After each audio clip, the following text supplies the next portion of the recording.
আর কোন ইমাম সাহেব আছেন? কোন এলাকার ভাই? খুন্দারপাড়া, খুন্দারগড়া। ওকে, আপনার বেতন কত ভাই? ৬,০০০। বসেন। এতজন ইমামের জবানবন্দি আমরা নিলাম, হয়তো খুঁজলে আরো ১০-২০ জন ইমাম পাওয়া যাবে। অনেকে হয়তো চক্ষু লজ্জায় হাতটা উঠাচ্ছেন না, বলছেন না। ঢাকা শহরের কাজের বুয়াদের বেতনও ৫-৬ হাজার টাকা নাই অনেক বাসা। ঢাকা শহরে কোন দারোয়ানের বেতন ৫,০০০-৬,০০০ টাকা নাই। সারাদিনে আর কোনো কাজ নাই, একটা কাজই শুধু করবে, এরকম একজন অশিক্ষিত শিক্ষা বঞ্চিত মানুষকেও নিয়োগ দেন, তারপরও তো ৪-৫ হাজার টাকায় পাবেন না। কিভাবে একজন ইমামকে আপনারা ৫,০০০ টাকা বেতন দেন? আমার বড় ভাইয়ের বউ বা আমার ভাবি পরকিয়া করেছেন ৫ বছর ধরে, জানতে পেরেছি, এবং পরকিয়ার মাধ্যমে একটা বাচ্চাও হয়েছে। এখন করণীয় কি? বোনের হক আদায় করা গুরুত্বপূর্ণ কাজ, কিন্তু যদি এমন হয় যে দুই ভাইয়ের মধ্যে একজন বোনের হক দিতে আগ্রহী, অপরজন দিতে রাজি নন, এক্ষেত্রে যিনি দিতে চান তিনি যে দিতে পারছেন না, তার জন্য গুনাহ হবে কিনা? ইমাম সাহেবের পূর্বে মুক্তাদি সালাম ফিরালে নামাজ হবে কিনা? ছেলে মেয়ে পালিয়ে বিয়ে করলে তাদের বিয়েতে সাক্ষী হওয়া জায়েজ আছে কিনা? মেয়ের বাবারা যারা মনে করেন বড় অঙ্কের মহর ধার্য করলে বিয়ে টিকবে, এটা একটা নষ্ট চিন্তা। শুরুতেই যদি বিয়ে ভাঙার চিন্তা করেন, এখানে বরকত কোত্থেকে আসবে? যে বিয়েতে সবচেয়ে মহর কম থাকে সেটা বেশি বরকতময় হয়। ইমাম সাহেবকে মূল্যায়ন না করলে কি গুনাহ হবে? কিভাবে মূল্যায়ন করব? ইমাম সাহেবদের মূল্যায়ন না করলে গুনাহ তো অবশ্যই হবে। ইমাম সাহেবরা হলেন ওলামা একরাম, নবীদের ওয়ারিস। তাদের এই সমাজ তেমন কোনো মূল্য দেয় না। মুসলিম প্রধান রাষ্ট্র, বেশিরভাগ ট্যাক্স পেয়ার মুসলমান, অথচ ৪ লক্ষ মসজিদের ইমাম সাহেবকে যদি রাষ্ট্র মূল্যায়ন করত, তাহলে রাষ্ট্রের চেহারাই পরিবর্তন হয়ে যেতে পারত। ৪ লক্ষ মসজিদের যে নেটওয়ার্ক সারা দেশে আছে, রাষ্ট্র যদি এই ইমাম সাহেবদেরকে রাষ্ট্রের বিভিন্ন গুরুত্বপূর্ণ কাজে তাদেরকে যদি ইনভলভ করত, প্রশিক্ষণ দিয়ে প্রস্তুত করত, এবং তাদের থেকে যদি সার্ভিস নিত, তাহলে দেখা যেত রাষ্ট্রের অনেক বড় বড় কাজ মসজিদের ইমাম সাহেবদের দ্বারা সমাধা করা যেত। এত বিশাল লোকবল, এত বিশাল জনগোষ্ঠী, মসজিদের এত বিশাল বড় প্ল্যাটফর্ম, এত বড় মিডিয়া, এই সবগুলোকে রাষ্ট্র যদি অন করত, রাষ্ট্রের চেহারায় চেঞ্জ হয়ে যেতে পারত। কিন্তু ওই যে বলছিলাম, সে ব্রিটিশ আমল থেকে শুরু হয়েছে, আজও পর্যন্ত মুসলমানের দেশে মুসলমানরাই সবচেয়ে বেশি কোণঠাসা এবং দুর্বল। মুসলমানরাই সবচেয়ে বেশি বৈষম্যের শিকার, জুলুমের শিকার। ওলামা একরাম, মুসলমান প্রধান সমাজে যাদের মূল্য থাকার কথা, তাদের সমাজ রাষ্ট্র মূল্য দেয় না, এমনকি আমরা সমাজের মানুষও মূল্য দেই না। ঠিক না বেঠিক? ইমাম সাহেবদের মূল্যায়ন কিভাবে করবেন? তাদের মূল্যায়ন করবেন, তাদেরকে সবচেয়ে বেশি সম্মান করবেন। কারণ নবী করিম সাল্লাল্লাহু আলাইহি ওয়াসাল্লাম বলেছেন, মাল্লাম ইউবাজ্জিল আলিমানা ফালাইসা মিন্না। যে ব্যক্তি আমার উম্মতের আলিমদেরকে সম্মান দেয় না, মর্যাদা দেয় না, ইজ্জত দেয় না, সে আমার উম্মত হতে পারে না। অতএব আপনার মসজিদের ইমাম সাহেব আপনার কাছে সম্মানিত হতে হবে। কমিটির লোক, মুসল্লি ভাইয়েরা তাদেরকে চাকরের মতো আচরণ করতে পারবেন না, তাদেরকে শ্রদ্ধা করবেন। তারা নেতার মতো মর্যাদা দিবেন, তাদের সঠিক কথাগুলো বলার অধিকার দিবেন, সুযোগ দিবেন, তাদের মিম্বরে স্বাধীনভাবে কথা বলার সুযোগ দিবেন, তাদের গলা চিপে ধরতে কাউকে দিবেন না। ইমাম সাহেবরা তাদের সম্মানজনকভাবে চলার মতো বেতন দিবেন, সম্মানই দিবেন, থাকার ব্যবস্থা করবেন। কারণ তারা অন্য কোনো কাজে এঙ্গেজ হতে পারেন না, ইমামতি করতে গিয়ে তারা এখানে এঙ্গেজ থাকতে হয়। অতএব তাদের জীবনযাপন যেন সম্মানজনকভাবে হয়।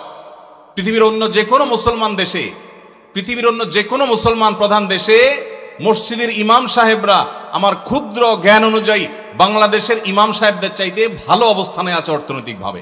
দুর্ভাগ্য আমাদের দেশে মানুষের, যে আমাদের দেশে মানুষের অনেক ভালো ভালো গুণ থাকলেও মসজিদে ইমাম খতিব সাহেবদের সম্মানী, তাদের বেতন ভাতা, এগুলো দেওয়ার ব্যাপারে আমাদের বেশিরভাগ মসজিদ কমিটির লোকেরা কার্পণ্য করে।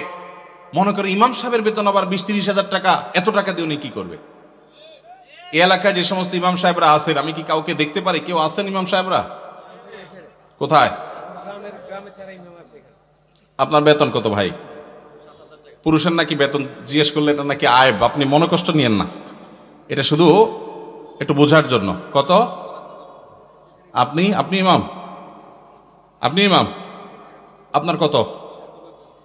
দোনোজনের ৭,০০০। কোন এলাকার আপনারা? ওনাদের ভাইদের মসজিদ। আপনি কোন মসজিদের ইমাম? বড় মসজিদ নাম কি? পশ্চিমপাড়া বড় মসজিদ। পশ্চিমপাড়া বড় মসজিদের কমিটির লোকজন কারা আছেন? কোন মসজিদ? কই?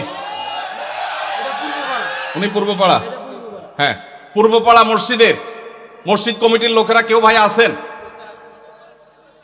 হাত তোলেন, হাত তোলেন, হাত তোলেন, নাহলে আশপাশের লোকজন বাইর করে দিবে কিন্তু। হাত তোলেন। আছে পূর্বপাড়া কেউ আছে?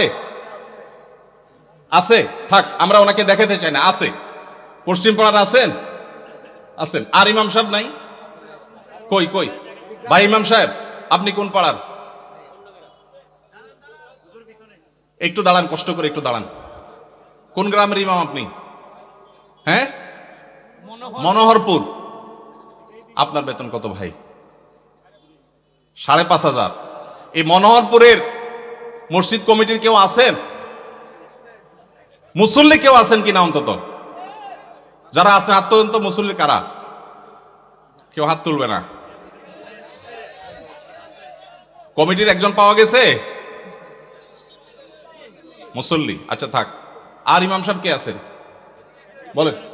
আপনি ইমাম ভাই, আপনার বেতন কত? হ্যাঁ, মসজিদ থেকে বেতন কত বলতেছি? মসজিদ মাদ্রাসা দুই ডিউটি বেতন 11.5। তার মানে আমরা যদি 5.5 ধরি তাহলে 5.5 মসজিদ থেকে বলা যায়। 5 ওয়াক্ত নামাজ পড়ান, ইমামতি করেন, 5 ওয়াক্ত নামাজ পড়ান, 5,500 জুমা সহ। আপনার কোন এলাকা? এই গ্রামের নাম বলেন। কই মাহফিলের আয়োজক কারা? সামনে আসেন না, সামনে আসেন। কই পোস্টার কই? নাম বলার আগে সামনে আসেন। নামই নেই, চালাকেরা। আচ্ছা, আর ইমাম সাহেব আছেন আর 1-2 জন? কই ভাই কোন এলাকার? পাশের এলাকার। বেতন কত? হ্যাঁ 8,000। কোন এলাকার? নোয়াগ্রাম। নোয়াগ্রামেরও ভাইরা নিশ্চয় আছেন। আমি আপনাদের শরম দিতে চাই না, আপনাদের কারো হাতও তুলতে চাই না। ইমাম সাহেবদের জবানবন্দি নিলাম, ধন্যবাদ। আর কোন ইমাম সাহেব আছেন? কোন এলাকার ভাই? খুন্দারপাড়া, খুন্দারগড়া। ওকে, আপনার বেতন কত ভাই? 6,000। বসেন ভাই রে। প্রশ্ন প্রসঙ্গে চলে আসলো, এতজন ইমামের জবানবন্দি আমরা নিলাম। হয়তো খুঁজলে আরো 10-20 জন ইমাম পাওয়া যাবে। অনেকে হয়তো চক্ষু লজ্জায় হাতটা উঠাচ্ছেন না, বলছেন না। ভাইয়েরা আমার, এটা আমাদের জন্য, বাংলাদেশের মানুষের জন্য লজ্জা, অনেক বড় লজ্জার বিষয়। পৃথিবীর অন্য যে কোনো দেশের সাথে আপনি যদি তুলনা করেন, শুধু সৌদি আরবের কথা যদি বলি, আমি 10 বছর সৌদি আরবে ছিলাম। আমাদের শেখ সাইফুল্লাহ মামুন ভাই দীর্ঘদিন সৌদি আরবে ছিলেন। সৌদি আরবের সকল মসজিদের ইমাম সাহেবরা ইমামতি করে যেই সম্মানী পান, সেটা এভারেজে 5 থেকে 7,000 সৌদি রিয়াল। পাশাপাশি বাসা, বিশাল বড় বাংলো, সাধারণ বাসা না, বিরাট এরিয়া নিয়ে বাংলো। এইটা হলো তাদের এক্সট্রা ডিউটি, এক্সট্রা ইনকাম প্রত্যেক ইমাম সাহেবের। এমনকি মক্কার মসজিদে হারামের ইমাম এবং মুয়াজ্জিন, মসজিদে নববীর ইমাম এবং মুয়াজ্জিন, সবাইরই এই পেশার বাইরে তাদের আরেকটা মূল পেশা আছে। যারা খুব বেশি শিক্ষিত তারা বিশ্ববিদ্যালয় শিক্ষক। যেমন মসজিদে হারাম মক্কার যদি বলেন একজন একজন করে সমস্ত ইমামদের কথা বলা যাবে, প্রায় যে সবাই প্রায় কোনো না কোনো হয় আদালতে বিচারপতি, আর না হলে কোন বিশ্ববিদ্যালয়ের প্রফেসর। এটা মসজিদে হারাম শরীফের ইমামদের কথা বলতেছি, সব পিএইচডি হোল্ডার, বড় বড় আলেম, হয় জাজ, জাস্টিস অথবা বিশ্ববিদ্যালয় শিক্ষক। হারাম শরীফের একজন মুয়াজ্জিন, 2 জন মুয়াজ্জিনের অফিসে আমি গিয়ে সাক্ষাৎ করেছি। আপনিও ছিলেন সাথে, শেখও ছিলেন সাথে। এক বাংলাদেশি ওই মুয়াজ্জিন সাহেব হারাম শরীফের মুয়াজ্জিন, ওনার খেদমত করে। আমাকে বলে যে, আমরা হোটেলে ছিলাম, বলো যে ভাই আমি তো হারামের মুয়াজ্জিনের খেদমত করি, ওনার অফিসে চাকরি করি, টি বয়, বাংলাদেশি ভাই। বলো যে ওনাকে বলছি যে আমার দেশে এক হুজুর আসছে, ওমরা করতে, দেখা করতে যাবেন কেন? হারাম শরীফের মুয়াজ্জিনের সাথে দেখা করাও তো সৌভাগ্যের বিষয়, চলেন যাই। গেলাম, যায় দেখি একটা কোর্টে উনি একটা সাধারণ একটা ডেস্কে চাকরি করেন, হারামের মুয়াজ্জিন। আমরা যদি বাইতুল মুকাররমের মুয়াজ্জিন হইতাম তো আমাদের ঠেলায় তো মানুষই টিকতো না। আবার চাকরি করা হারামের মুয়াজ্জিন, যে বেতন, যে প্রটোকল, যে সম্মান, আবার চাকরি করা লাগে, কিন্তু করতেন। পাড়া মহল্লার যে সমস্ত মসজিদের ইমামরা, মুয়াজ্জিনরা, তারা সবাই হয় পুলিশে চাকরি করে, আর না হলে কোনো স্কুলে তারা শিক্ষকতা করেন। বেশিরভাগ এই দুই ক্যাটাগরিতেই থাকেন। আমি সৌদিতে যে বাসায় ছিলাম, আমার বাসার পাশের মসজিদ, যে মসজিদে 5 ওয়াক্ত নামাজ আমি জামাতে পড়ার সুযোগ পেতাম, সেই মসজিদের ইমাম সাহেব, তিনি বিরাট বড় শিল্পপতি, অনেক ব্যবসা প্রতিষ্ঠান তার, অনেকগুলো বড় বড় চেইন সব super market, Dahiya super market নাম, বিরাট নাম করা দাম্মামে। ভাইরে, ইমাম সাহেবদের অন্য বড় বড় চাকরি এবং ব্যবসা থাকার পরও মসজিদ থেকে তাদেরকে বাংলো এবং বিরাট বড় সম্মানে দেয়া হয় সৌদি আরবে। আপনি বলবেন সৌদি আরব মানুষের বেতন অনেক বেশি, বেতন অনেক বেশি এই জন্য বাড়ি অনেক বড়টা দেয়, বেতন অনেক বেশি এই জন্য টাকা বাংলাদেশি টাকায় 1.5 লাখ 2 লাখ দেয়, এটা হলো সেকেন্ড ইনকাম, তার ফার্স্ট ইনকাম আরেকটা আছে। তাই বলে আপনি 5-6 হাজার টাকা দিবেন? ঢাকা শহরের কাজের বুয়াদের বেতনও 5-6 হাজার টাকা নাই অনেক বাসা। ঢাকা শহরের কাজের বুয়ারাও মাসে 10,000 15,000 টাকা কামাই করে। ঢাকা শহরে কোনো দারোয়ানের বেতন 5,000 6,000 টাকা নাই, কোনো পিয়নের বেতন 10,000 টাকার নিচে নাই। সেখানে কুমিল্লা শহরের কাছে, এটা সদর থানা এবং শহরের কাছে, এই জায়গায় 5-7 হাজার টাকা আজকালকার বাজারে চাউলের টাকা জোগাড় করা হতো কঠিন হয়ে যায়। এই ইমাম সাহেব আবার যখন কোন একটা কাজ করতে যাবেন ইমামতির পাশাপাশি বলবে, হুজুর আমাদের দুনিয়াদার হয়ে গেছে, হুজুরদের দুনিয়ার লোভে ধরছে। এক বেটা, তার মসজিদের মুসল্লিরা ইমাম সাহেবকে এরকম খোঁচাইতো, বেতন দেওয়ার নাম নাই, ইমাম সাহেব আর কিছু করলে ডিস্টার্ব করত। তো ওই মসজিদে একজন ভালো মানুষ ছিল, উনি বললেন, হুজুর আপনাকে আমি ওই যে মুসিরা যে জুতা পলিশ টলিশ করে ওরকম একটা বাক্স কিনে দেব, সাথে রং টং যা লাগে, ডাস্টার ব্রাশ এগুলো সব দিয়ে দিব। আপনি ইমামতি করে মসজিদে নামাজ পড়ানো শেষ হলে মসজিদের বাহিরে এসে ওইটা নিয়ে বসে যাবেন এবং মুসল্লিদেরকে বলবেন, ভাই আপনাদের জুতাগুলো দেন, যার যার পলিশ করা লাগে আমি করবো, আপনারা আমার টাকা দিয়ে। ইমাম সাহেব চোখ বড় বড় হয়ে গেছে, কি বলে রে বেটা? বলে, ভাই আপনি এই কাজটা যদি করেন, মুসল্লিরা বাইর হয়ে যেটা সিসি করবে, আরে হুজুর এটা কি করছেন? তো ওইটাকে বলেন যে, ভাই এই জুতা যদি আমার কাছে দিতে আপনার লজ্জাবোধ হয়, আপনার কাছে যদি অপমান বোধ হয়, তাহলে জুতা আমার কাছে নিয়ে আপনার নিজের গালে নিজে মারা উচিত। আমি বলছি না যে আক্ষরিক অর্থে ইমাম সাহেবকে ওইটা মারতে তিনি বলেছেন। অনেক আগে ঘটনা কোথাও শুনেছি, সত্য হতে পারে, রূপক হতে পারে, কিন্তু এই গল্প আমাদের শিক্ষা দেয়। আমাদের মসজিদের ইমাম সাহেবদের, মুয়াজ্জিন সাহেবদের সম্মানে আমরা দিতে চাই না, মাহফিল করে বক্তার জন্য মোটা অঙ্কের হাদিয়া রেডি রাখি।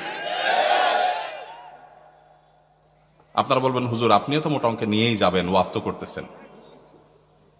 ভাই আমাকে মোটা দেখ, চিকন দেখ, না দেখ, এটা নিয়ে আমার মাথা ব্যথা নেই আলহামদুলিল্লাহ, এবং আল্লাহর মেহেরবানিতে এটা আমার কোনো প্রত্যাশাও নাই আল্লাহর ফজলে।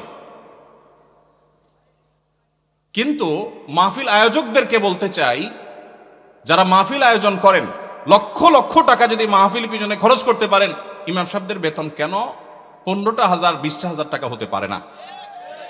এই দেশে বিভিন্ন শ্রেণী পেশার মানুষদের বেতনের সর্বনিম্ন স্কেল বা একটা স্কেল ঠিক করে দেওয়া হয়। আমি দাবি করতে চাই, আমাদের রাষ্ট্রের উচিত, রাষ্ট্র নিজে ইমাম সাহেবদেরকে মূল্যায়ন করতে না পারলেও মিনিমাম যেন তাদের একটা সমাজে সম্মানজনকভাবে চলতে পারে, সেজন্য তাদের একটা সম্মানজনক বেতনের স্কেল ঘোষণা করা হোক।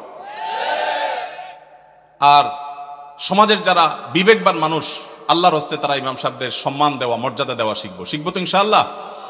আপনারা এলাকার মানুষ যারা আছেন, প্রশ্ন প্রসঙ্গে হয়তো আপনাদের ইমাম সাহেবদের বেতনগুলো আমরা জানতে পারলাম, আপনারা মনে কষ্ট নেবেন না, আপনাদেরকে ছোট করা আমার উদ্দেশ্য না। আমার উদ্দেশ্য হলো আমাদের বিবেকগুলোকে জাগ্রত করা।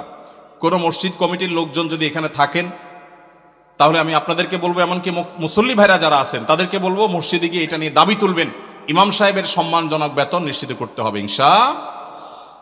কোনো মুসলমান সমাজে এটা হতে পারে না। সৌদি আরবের কথা আমি বলেছি, সৌদি আরবেরটা আমি কাছে থেকে দেখেছি। এই জন্য আমার মনে হয় না পৃথিবীর অন্য কোনো মুসলমান সমাজে মানুষের গড়ে একজন রিক্সাওয়ালাও 10,000-এর বেশি ইনকাম করে, সেই সমাজে ইমাম সাহেবের বেতন 4,000 5,000, এটা কোনোদিন গ্রহণযোগ্য হতে পারে না।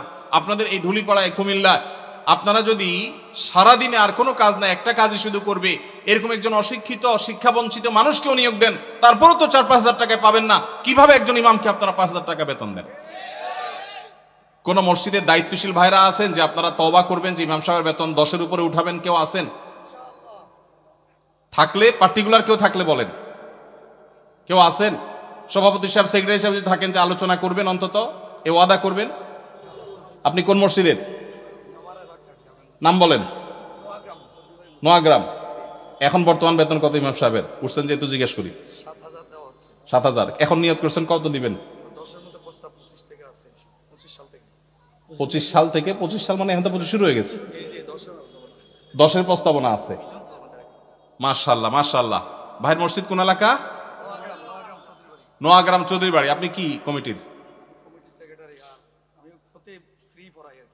ভাই কমিটি সেক্রেটারি। ওনার মসজিদের ইমাম সাহেবকে ওনারা এই মাস থেকে 10,000 টাকা দেওয়ার নিয়ত করেছেন। বলেন আলহামদুলিল্লাহ। আমরা বলবো 10,000 নয়, যেহেতু এখন একবার বাড়াইছেন ভালো কথা, 6 মাস পরে বা 1 বছরের মাথায় 15,000 টাকা করবেন ইনশাআল্লাহ। যখন ওরা সেটারও নিয়ত করবেন। নোয়াগ্রামের ভাইরা আপনারা দেখে শুনে রাখেন, কিন্তু রাগ করেন নাই তো আবার? জাযাকাল্লাহ খাইর। আর কোন কমিটির ভাইরা আছেন যে নিয়ত করবেন, নিয়ত চেঞ্জ করবেন? বলেন দেখি, বলেন। আজকে ভিন্ন কালেকশন হোক, বউ কালেকশনই তো করলাম। ভাই কোন মসজিদের বলেন? মাশাআল্লাহ 10,000 রানিং দিচ্ছেন। একটা ভালো উদাহরণ পাওয়া গেল। মাশাআল্লাহ মাশাআল্লাহ, ভালো উদাহরণ আছে। কোন এলাকার? আলমপুর। কিন্তু 10,000 টাকা তো যথেষ্ট না ভাই।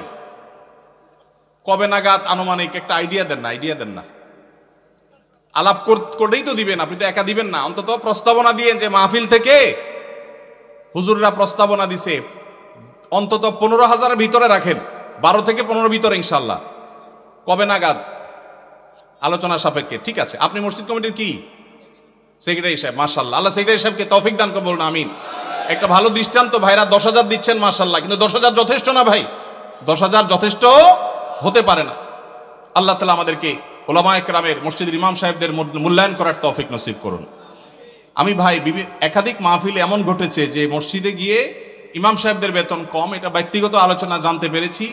আমি আমার মতো করে কমিটির ভাইদেরকে দাওয়াত দিয়েছি এবং বোঝানোর চেষ্টা করেছি, আমরা মাহফিলের জন্য যদি লাখ লাখ খরচ করতে পারি, কেন ইমাম সাহেবদের দিতে পারবো না? আল্লাহ আমাদেরকে তৌফিক দান করুন। রাসূলের জামানার সাথে আমাদের মসজিদের কার্যক্রমের কোনো পার্থক্য আছে কিনা? ইমামদের কি কি ভূমিকা পালন করা দরকার? রাসূল করিম সাল্লাল্লাহু আলাইহি ওয়াসাল্লামের যুগে তার হাতে গড়া মসজিদগুলো, সাহাবাদের হাতে গড়া মসজিদগুলোর একটা বড় বৈশিষ্ট্য ছিল, সেগুলো শুধু নামাজের ঘর ছিল না, সেটা ছিল কমপ্লিট প্যাকেজের নাম। একটা মুসলিম সমাজের যা যা দরকার তার সব কিছুর আয়োজন মসজিদ থেকে করা হতো। সেখানে দারিদ্র্য বিমোচনের কাজ হতো। কারো পারিবারিক কলহ হলে নবী সাল্লাল্লাহু আলাইহি ওয়াসাল্লামের কাছে আসলে তিনি সেটা মীমাংসা করতেন। এই ঘটনা বহু আছে। কোনো মানুষ ক্ষুধার্ত, তিনি এসে নবীজির কাছে সাহায্য চেয়েছেন, তার জন্য নবী সাল্লাল্লাহু আলাইহি ওয়াসাল্লাম সাহায্য তুলেছেন, সেটাও আছে। আমাদের মসজিদগুলো থেকে নবী করিম সাল্লাল্লাহু আলাইহি সাল্লামের মতো, সেই মসজিদের মতো আজ বহুমুখী কাজ হয় না। আমরা বেশিরভাগ মসজিদগুলোকে শুধু নামাজের ঘর বানিয়ে সীমাবদ্ধ রেখেছি। আমাদের মসজিদগুলোতে যুবকদের জন্য তেমন কোনো আয়োজন নেই। আমাদের মসজিদগুলোতে শিশুদের জন্য তেমন কোনো আয়োজন নেই। আমি আশ্চর্য হয়েছি ইউরোপের বিভিন্ন মসজিদে দেখে যে অমুসলিম প্রধান দেশ, আমাদের বাংলাদেশি ভাইরা সেসব মসজিদ বানিয়েছেন, কিন্তু সেখানে দেখা গেছে শিশুদের জন্য আলাদা আয়োজন। আপনারা এখানে যারা আছেন, কয়টা মসজিদ আছে বলতে পারবেন যে আমাদের মসজিদে শিশুদের জন্য সুস্থ সংস্কৃতি চর্চার, আমাদের সমাজে মসজিদে বাচ্চাদের জন্য নামাজে আসলে বিনোদনমূলক, তাদের জন্য প্রণোদনামূলক ব্যবস্থা আছে, এরকম ব্যবস্থা আছে কয়টা মসজিদে ভাই? খুব একটা নাই। বরং উল্টা আরো ধমক দেয় বলে। মসজিদে আসলে ধমক দেওয়ার কালচার আছে, বন্ধ করতে হবে এই কালচার। মসজিদে বাচ্চারা টুকটাক ডিস্টার্ব করলে ধৈর্য ধারণ করতে হবে, বেশি ডিস্টার্ব করলে তাদেরকে সুন্দর করে বুঝাইতে হবে, অভিভাবককে বুঝাতে হবে আজকের শিশু আগামী দিনের মুসল্লি। নবী করিম সাল্লাল্লাহু আলাইহি সাল্লাম খুতবা দিচ্ছিলেন জুমার।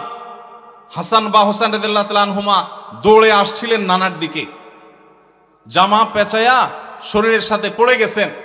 নবীজি মিম্বর থেকে নেমে দূরে গিয়ে নাতিকে কোলে নিয়ে আবার এসে মিম্বরে দাঁড়ালেন, তারপর খুতবা কন্টিনিউ করলেন। আপনার মসজিদের ইমাম সাহেব করলে চাকরির কি হাল থাকবে বলেন? চাকরি থাকবে? নবী করিম সাল্লাল্লাহু আলাইহি সাল্লামের জায়গায় আমরা যদি হতাম তো বলতাম, মেয়েকে যে বলতাম, মা অন্তত আমার খুতবার সময়টা তো ধরে রাখবা। বলতাম কি বলতাম না? আমার নবী করিম সাল্লাল্লাহু আলাইহি সাল্লাম সেরকম কথা বলেছেন বলে জানা যায় না। তিনি সিজদায় গেছেন জামাতে নামাজে, ভাই একাকী না, মসজিদে তিনি ইমামতি করছেন। তার পিঠের উপরে হাসান ওয়া হুসাইন যখন উঠে বসছেন, নবী সাল্লাল্লাহু আলাইহি ওয়াসাল্লাম আর তাদেরকে নামানোর জন্য কোনো কসরত করেন নাই। ওই অবস্থায় তিনি অপেক্ষা করছেন, সিজদার তাসবিহ বাড়াচ্ছেন, সময় যাচ্ছে। নাতির ঘোড়ায় চড়ার শখ পূরণ হওয়ার পর যখন পিঠ থেকে নামছে, তখন নবী সাল্লাল্লাহু আলাইহি ওয়াসাল্লাম মাথা উঁচু করছেন।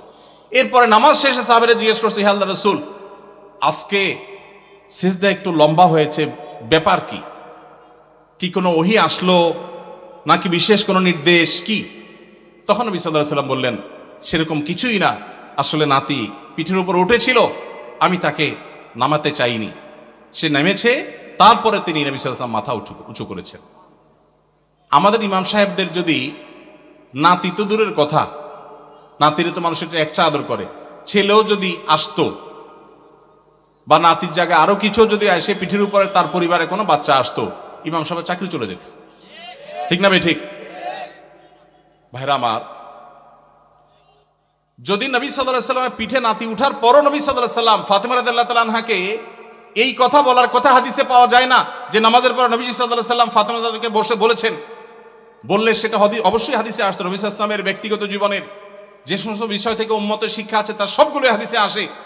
এরকম কোনো হাদিস পাওয়া যায় না যে তিনি ফাতেমা রাদিয়াল্লাহু তাআলার কাছে যে বলেছেন, মা আমি মসজিদে ইমামতির দায়িত্ব পালন করছি, এই টাইমে তুমি নাতিকে ছেড়ে দিলা, তাকে এই টাইমটা ধরে রাখতে পারতা। নবীজি এরকম বলেছেন বলে কোনো প্রমাণ পাওয়া যায় না। এই জন্য বাচ্চাদের টুকটাক মসজিদে আসা, তাদের ডিস্টার্ব করা, এটাকে মুরব্বীরা, চাচাজিরা, বাবাজিরা আল্লাহর ওয়াস্তে হজম করে নেবেন। আপনারা যদি ধমক দেন তো মনে রাখবেন, এই বাচ্চা মসজিদ থেকে যদি দূরে সরে যায় আপনার ধমকের কারণে, সারা জীবনের জন্য আপনি গুনাহগার হয়ে থাকবেন। এদেশের একজন প্রথম সারির বড় আলেম, প্রথম 10 জনের একজন হবে, নাম বললে সবাই 100% মানুষ চিনে যাবেন, আমি নাম বলছি না। ওনার ছেলে মদিনা ইউনিভার্সিটিতে তখন পড়ে। আমাকে বলেছিল ব্যক্তিগতভাবে, ভাই আল্লাহ আমাকে আলেম বানিয়েছেন, মাদ্রাসা পড়িয়েছেন, ইউনিভার্সিটিতে পড়ালেখা করে অনার্স করেছি। আমি ছাত্র বা শৈশবে ছোট জীবনে মসজিদ থেকে ধমক খাইছি এক মুরব্বীর। আমি মরণ পর্যন্ত ভুলবো না, আমার মনে কতটা আঘাত সেটা এঁকে দিয়েছে। বহু ধমক জীবনে খেয়েছি, কিন্তু ওই ধমকটা ভুলবো না। মসজিদে গিয়েছি বহুত আবেগ নিয়ে, অনুভূতি নিয়ে, একটু দুষ্টামি করেছি, যেই ধমক খেয়েছি আমার ভেতরটা কেঁপে উঠছে। আমি চিন্তা করি, আমার জায়গায় একজন সাধারণ মুসলমান যে এতটা ইসলাম বুঝে না, হয়তো স্কুল কলেজে পড়েছে, সে যদি আঘাতটা পাইতো সে হয়তো নাস্তিক হয়ে যেত, সে হয়তো ইসলাম থেকে দূরে সরে যেত। এই জন্য মসজিদ থেকে বাচ্চাদেরকে ধমক দিবেন না। আদর্শ মসজিদের জন্য, বাচ্চাদের জন্য, যুবকদের জন্য, এমনকি মা বোনদের দ্বীনি শিক্ষার জন্য চিন্তা ভাবনা, ফিকির, তাদের জন্য পর্দা, প্রাইভেসি রক্ষা করে কিভাবে তাদেরকে দিনদার বানানো যায়, ফরজ আইনের ইলম শেখানো যায়, সেই ব্যবস্থাপনা থাকতে হবে। মসজিদ থেকে জনসেবামূলক কার্যক্রম থাকতে হবে। জনসেবার জন্য পয়সার দরকার নাই, ইচ্ছা যথেষ্ট। আমি একটা ক্যাম্পেইন শুরু করছি, প্রত্যেক এলাকায় যুবক ভাইয়েরা ইমাম সাহেবদের নেতৃত্বে এলাকা পরিচ্ছন্নতা অভিযানে নেমে যান। আপনার এলাকাটা সবচেয়ে ক্লিন রাখেন। প্রতিদিন এক ওয়াক্ত নামাজের পরে 10 মিনিট করে এলাকা ভাগ করে নেন, সারের বস্তায় করে সব ময়লা গালা কুড়িয়ে এক জায়গায় এনে সেটাকে জ্বালিয়ে দেন বা শেষ করেন, এলাকাকে পরিচ্ছন্ন করেন। আরো 1000টা কাজ করা যায় পয়সা কড়ি ছাড়া, সামান্য একটু মেহনত করলে, পরিশ্রম করলে দেশের চেহারা আমরা পরিবর্তন করতে পারবো ইনশাআল্লাহ। আল্লাহ আমাদের সবাইকে মসজিদে নববীর মতো একটা বহুমুখী কার্যক্রম বিশিষ্ট মসজিদ আমাদেরকে করার তৌফিক নসিব করুন। বর্তমান সময়ে আলেমদের মধ্যে কাদা ছড়াছড়ি বেশি চলছে, আমাদের করণীয় কি? কোন হুজুর আবার কাদা মারল?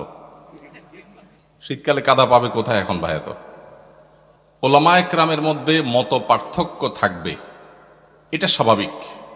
মতের ভিন্নতা থাকবে, এটা কি স্বাভাবিক না অস্বাভাবিক? শুধু ওলামায়ে কেরাম কেন, আমাদের নিজেদের মধ্যে মতের ভিন্নতা আছে না নাই? আছে। স্বামী স্ত্রী দুইজন সংসার করতে গেলে হাজারো বার একজন আরেকজনকে ভালোবাসি ভালোবাসি জিকির করতে করতে মুখে ফেনা তোলার পরও দেখা যায় হঠাৎ করে ইউক্রেন রাশিয়ার মতো যুদ্ধ বেঁধে যায় কি যায় না? তো যারে সারাদিন ভালোবাসি ভালোবাসি যে পরিমাণ জিকির করতেছেন আর জিকির তুলতেছেন, তার সাথেও যদি আপনার বেঁধে যায়, তাহলে বোঝা গেল যত জন তত মত। মানুষের দৃষ্টিভঙ্গি, মানুষের বুঝার বেশ কম থাকে, এটা থাকবে, কিয়ামত পর্যন্ত থাকবে। সব আলেমরা সব বিষয় একমত হয়ে যাবেন, এটা কিয়ামত পর্যন্ত কখনো সম্ভব না। তাহলে মতের ভিন্নতা, ইখতিলাফ, মতের বৈচিত্র্য, এটা কখনো দোষের হতে, দোষের কোনটা ভাই? দোষের হলো এই যে কাদা ছড়াছড়ি বলতে যেটা বুঝিয়েছেন আপনি সেটা, অর্থাৎ মতভিন্নতাটা যদি মতবিরোধে চলে যায়, শত্রুতায় চলে যায়, যেখানে ইসলামের শত্রুদের সাথে লড়াই করা দরকার, সেই লড়াই যদি নিজেদের মধ্যে করে, যেই শক্তি আল্লাহ এবং তার রাসূলের দুশমন মুসলমানদের দুশমনদের বিরুদ্ধে ক্ষয় করা দরকার, সেই শক্তি যদি নিজেদের বিরুদ্ধে ক্ষয় করে, সেটা হলো নিন্দনীয়, সেটা হলো নিকৃষ্ট কাজ, সেটা হলো খারাপ কাজ। আল্লাহ তাআলা আমাদেরকে সেই খারাপ কাজ থেকে বেঁচে থাকার তৌফিক দান করুন। ভাইরা আমার, এই দেশ সেই দেশ যে দেশ ওয়াজ মাহফিলের আওয়াজে মুখরিত হয়। এই মাটি সেই মাটি যে মাটিতে কনকনে শীতের মধ্যে প্যান্ডেলের বাইরেও অগণিত মানুষ ঘন্টাকে ঘন্টা দাঁড়িয়ে নিজের পকেটের টাকা খরচ করে এসে মাহফিল শোনেন। লক্ষ্মীপুর থেকে এই মাহফিলে এসেছেন, দেখা করেছেন আমার সাথে। চাঁদপুর থেকে এসেছেন, আমার সাথে দেখা করেছেন। আরও হয়তো অনেকে অজানা আমার ভাইয়েরা দূর দূরান্ত থেকে এসেছেন। আপনাদেরকে কি এই ঢুলিপড়া ঐক্য পরিষদের ভাইয়েরা সবাইকে পদ ভাড়া দিছে? বিরিয়ানির প্যাকেট ট্যাকেট আছে আজকে? সেটাও নাই। নিজের খরচে নিজের গরজে ওয়াজ মাহফিলগুলোতে যে স্বতঃস্ফূর্ত অংশগ্রহণ হয়, বাংলাদেশে কোনো সমাবেশে এই রকম স্বতঃস্ফূর্ততার কোনো দৃষ্টান্ত কেউ দেখাতে পারবে না। সেই দেশে সেই মাটিতে আমরা মুসলমানরা সামান্য কিছু বিদেশিদের দালাল, তাদের এজেন্ডা এই দেশের মাটিতে এই দেশের মানুষের খেয়ে যারা বাস্তবায়ন করে, তাদের কাছে আমরা অনেকটা গোলামের জিঞ্জিরে আবদ্ধ হওয়ার মতো আবদ্ধ হয়ে আছি আজ 50টা বছর। 50 বছর বললে ভুল হবে, সে ব্রিটিশ আমল থেকে শুরু হয়েছে। দিন এবং ইসলামকে কোণঠাসা করে একঘরে রাখার এক অপচেষ্টা, নীল নকশা এদেশে প্রতিনিয়ত বাস্তবায়ন করা হয়। এদেশের শিক্ষাক্রমে, পাঠ্যপুস্তকে এদেশের আপামর সাধারণ ধর্মপ্রাণ মানুষের চিন্তাধারার প্রকাশ আপনি সচরাচর দেখতে খুব কম পাবেন না। এদেশের সংবিধানে, এদেশের আইনে, এদেশের মিডিয়াতে, এদেশের আদালতে, এদেশের বিভিন্ন জায়গায় গণমানুষের আকাঙ্ক্ষা বলতে যা, সেটা খুব বেশি প্রতিফলিত হতে দেখবেন না। দেখবেন যে সব এজেন্ডা বাস্তবায়ন, বিভিন্ন জিনিস পুশ করানোর চেষ্টা, এত এত শয়তানি চক্রান্ত যেই মাটিতে চলে, সেই মাটিতে ইসলামপন্থীরা পরস্পর কাদা ছড়াছড়ি করবে, এর চাইতে নির্লজ্জতা, এর চাইতে দুঃখজনক ঘটনা মুসলমান জাতির জন্য আর কি হতে পারে? আল্লাহ তাআলা আমাদেরকে ভিন্ন ভিন্ন মত থাকা সত্ত্বেও পরস্পরের সাথে সৌহার্দ্যপূর্ণ সম্পর্ক বজায় রেখে, ভিন্ন ভিন্ন চিন্তা থাকা সত্ত্বেও কাঁধে কাঁধ মিলিয়ে, হাতে হাত মিলিয়ে যার যার আল্লাহ এবং তার রাসূলের পথে আহ্বানের মিশনকে আল্লাহ তাআলা সাকসেস করার তৌফিক দান করুন। ভাইরা আমার, সাপ যখন এসে যায়, যার হাতে যা থাকে সে তা নিয়ে ঝাঁপিয়ে পড়ে। কিভাবে সাপের ক্ষতি থেকে বাঁচা যায়, ঠিক না ঠিক? আমাদেরও উচিত আমরা যেই মতের হই, যেই পথের হই, আমাদের কমন শত্রু, আপনার শত্রু, আমার শত্রু, ওনার শত্রু, সবার শত্রু যারা যারা আমাদের শত্রু হওয়ার ব্যাপারে কোনো ভিন্ন মত নাই, তাদেরকে আপনি আপনার মতো, আমি আমার মতো, উনি ওনার মতো, তাদেরকে দমনের পিছনে লেগে যাই। আমাদের নিজেদের পেছনে ছিদ্র খোঁজার কাজটা আল্লাহর ওয়াস্তে বন্ধ করে দিই। আমরা যারা সাধারণ মানুষ আছি, আমরা পাড়া মহল্লা থেকে ভিন্ন মতের, ভিন্ন দলের, ভিন্ন চিন্তার মুসলমান ভাইয়ের সাথে কাঁধে কাঁধ মিলিয়ে চলা শিখবো তো ইনশাআল্লাহ। মনে রাখবেন, মতের ভিন্নতা আছে, থাকবে। মতের ভিন্নতা থাকে যদি 10টা বিষয় নিয়ে, মতৈক্য আছে 100 বিষয় নিয়ে, ঠিক না ঠিক? শুধু নামাজের কথাই যদি বলেন, নামাজের কয়টা মাসআলা নিয়ে আমাদের সমাজে মতভিন্নতা আছে। এর বিপরীতে মতৈক্যের বিষয় পাবেন আপনি অগণিত। মৌলিক আকীদা ঈমানের বিষয় যদি বলেন, আমাদের আল্লাহ এক। মুসলমানদের মধ্যে মতপার্থক্য আছে। অনেকে শুধু মতপার্থক্য দেখে সকাল বিকাল, সারাদিন শুধু দেখে যে হুজুরদের এত মতপার্থক্য। আমি কই, কত মতপার্থক্য? কি দেখেন আপনি এত? আমি তো দেখি না। নামাজ 5 ওয়াক্ত, এটা ইসলামের কি মেইন গুরুত্বপূর্ণ বিষয় না খুচরা বিষয়? সবচেয়ে গুরুত্বপূর্ণ বিষয়, তাই না? 5 ওয়াক্ত নামাজ 6 ওয়াক্ত না 4 ওয়াক্ত না, এই ব্যাপারে কোনো আলেমের, কোনো হুজুরের কোনো ভিন্নমত আছে? তাহলে আমাদের আল্লাহ এক, এটা নিয়ে কোনো ভিন্নমত নাই। আমাদের নামাজ 5 ওয়াক্ত, এটা নিয়ে কোনো ভিন্নমত নাই। ইসলামের রোকন 5টা, ভিন্নমত নাই। আমাদের হজ করতে হবে বাইতুল্লাহ গিয়া, অন্য কোথাও না, ভিন্নমত নাই। রমজান মাসে রোজা রাখতে হবে, ভিন্নমত নাই। বাবা মার সদাচরণ করতে হবে, ভিন্নমত নাই। আমাদের রাসূল এক, সেটা নিয়েও ভিন্নমত নাই। আমাদের মৌলিক যত জায়গা আছে, মেইন যত জায়গা আছে, তার সবগুলোতে আপনি দেখবেন কোনো ভিন্নমত নাই। শাখাগত বিষয়ে ভিন্নমত তো স্বামী স্ত্রীর মধ্যেও হয়, ভাই ভাইও হয়, বাপ ছেলেও হয়, পার্টনারেও হয়। তাহলে এই বিষয়ে আমাদের ভিন্নমত থাকবে, এটাই স্বাভাবিক। এই ভিন্নমত থাকা সত্ত্বেও আপনি এক পথে গেলে মনে করছেন ইসলামের লাভ হবে, আরেকজন মনে করছে আরেক পথে গেলে ইসলামের লাভ হবে, আমি মনে করছি আরেকটা পথে গেলে ইসলামের লাভ হবে। আমাদের নিজেদের মধ্যে কামড়াকামড়ির দরকার নাই। পথ কি আমারটা ভালো না আপনারটা ভালো, এটা নিয়ে গন্ডগোলের দরকার নাই। আপনি আপনার পথে, উনি ওনার পথে, আমি আমার পথে, দ্বীনের কল্যাণে, ইসলামের কল্যাণে কাজ করি। পারলে আমার ভিন্ন মতের ভাই, তারও যেহেতু উদ্দেশ্য ভালো, তাকে সহযোগিতা করি। সেটুকু যদি কলিজায় না দেয়, অন্তত আল্লাহর হস্তে ঠেলাঠেলি খোঁচাখুচি বন্ধ করি। আপনারা যারা আজকের মাহফিলে এসছেন, আপনাদের কাছে আমার উদাত্ত আহ্বান, এটা আপনার মহল্লার মসজিদ থেকে শুরু হতে হবে। ভিন্ন মতের মুসলমানের সাথে মুস্কি হাসি দিয়ে সালাম দেওয়া অভ্যাস করবেন। সম্ভব হলে বাসায় দাওয়াত করবেন, চেষ্টা করবেন তো ইনশাআল্লাহ। ভিন্ন মতের মুসলমানরে বাসায় দাওয়াত দিয়ে খাওয়াইলে সওয়াব হবে না গুনাহ হবে? কি বলেন ভাই, গুনাহ হবে? ভাই মদিনা শরীফ থেকে, মসজিদে নববীর সোহবতে থেকে, মদিনা ইসলামী বিশ্ববিদ্যালয় থেকে পড়াশোনা করে অনার্স মাস্টার্স করে আসছেন। সৌদি আরবে দায়ী ছিলেন, ঢাকা ইউনিভার্সিটিতে পড়াশোনা করেছেন, অনেক যোগ্য মানুষ। ভাই, অন্য মতের আহলে কেবলা, আহলে সুন্নাত জামাতের শামিল ভাইকে দাওয়াত দিয়ে খাওয়াইলে, এমনকি যদি অন্য মতেরও হয়, রাসূল আকরাম সাল্লাল্লাহু আলাইহি সাল্লাম যদি অমুসলমানকে খাওয়ান, তো আমরা ভিন্ন মতের মুসলমানরে খাওয়াইলে সওয়াব হবে না গুনাহ হবে? ভাইকে একমত? সওয়াব হবে তো? আলহামদুলিল্লাহ। এখানকার সব হুজুররা একমত। আপনার পারেন হুজুরদের মধ্যে কোনো মিল নাই, মত পার্থক্য শুধু। কই মত পার্থক্য? আমরা 3 হুজুর একমত হয়ে গেছে আলহামদুলিল্লাহ। আমি আশা করি দেশে কোনো হুজুরের ভিন্ন মত নাই। এখন আমার প্রশ্ন, আপনি একজন তবলিগ জামাত করেন, আপনি জামাত ইসলামীর এক ভাইকে, চরনা বিশ্বাস মরিদ এক ভাইকে, আহলে হাদিস এক ভাইকে আপনার বাসায় শুধু আপনার মুসলমান ভাই হিসাবে দাওয়াত দিয়া খাওয়াইছেন। এই ঘটনাগুলো আমাদের দেশে বেশি হয় না কম হয়? কম হয় মানে সচরাচর খুব একটা দেখাই যায় না। আহা, আমাদের কলিজাগুলোকে একটু বড় করতে হবে যদি আমরা আল্লাহকে খুশি করতে চাই। আল্লাহ আমাদেরকে তৌফিক দান করুন। ওলামা একরামের মধ্যে মতভিন্নতা, এটা অনেক সময় আমরা বাড়াই, অনেক সময় আমাদের এই ক্যামেরা হুজুররা বাড়ায়। ক্যামেরা হুজুররা অহেতুক মিথ্যা ভুয়া থাম্বনেল দিয়া একজনের পিছনে একজনকে লাগাই দেয়া হয়। অনেক সময় আসলে লাগালাগির কিছু নাই, কিন্তু সাধারণ দর্শকরা দেখে মনে করে, দেখছো হুজুররা লাগালাগি শুরু করছে। আসলে হুজুরদের কোনো লাগালাগি নাই, লাগালাগি কাদের? ক্যামেরাম্যান ভাইদের। আল্লাহ আমাদের ক্যামেরাম্যান ভাইদেরকে হেদায়েত দান করুক, ইউটিউবার ভাইদেরকে আল্লাহ হেদায়েত দান করুক।